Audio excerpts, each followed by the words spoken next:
Assalomu alaykum, hurmatli obunachilar. Sizlar bilan diplomatli vrach-urolog, xirurg, vrach ultrasvuk diagnostik endokrinolog Erkinjon Yo'ldashev.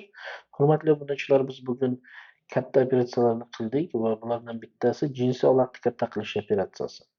Bu operatsiyaning nomi sklerotoplastika deb nomlanadi. Sklerotoplastika ham shu agar odamda parus moshonka bo'lsa, erkak kishini tuxumda o'sha nimasida lishniy skladka deydi, burma deydi, ortiqcha teri burmasi bo'lsa, jinsiy olatni mayda qilib ko'rsatadi va buni shu operatsiya qilgandan keyin jinsiy olat pastdan yana katta ko'rinadi va mana shuni biz sklerotoplastika deymiz. Shu osilib qolishlikni biz parus moshonka deymiz. Mana suratda ko'rganingizdek, mana bu jinsiy olat bo'ladigan bo'lsa, tagida mana bu parus moshonka. Mana teri kelib jinsiy olatga yarim yopishib qolgan. Jinsiy olatni juda mayda qilib ko'rsatyapti. Hozir buni mana shunday qilib olib tashlaymizda, olib tashlagandan keyin jinsiy olatni razmeri yana shuncha katta bo'ladi.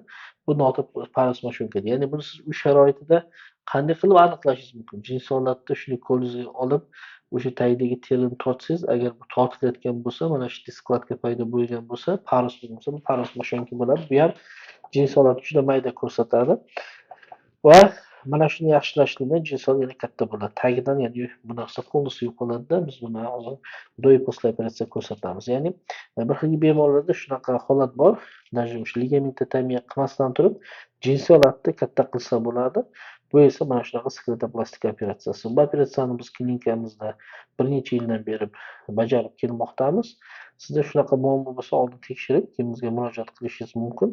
Biz Moskvada va Toshkentda bu operatsiyalarni qilamiz va mana shunday qilib jinsiy olatni yanayam kamida 3-4 santimetrga tagi pastki tarafdan katta qilish imkoniyatiga egamiz. Bu Yevropa davlatlarida, Amerika davlatlarida bunaqa operatsiyalarni, конечно, transgender ayol erkaklar qiladi.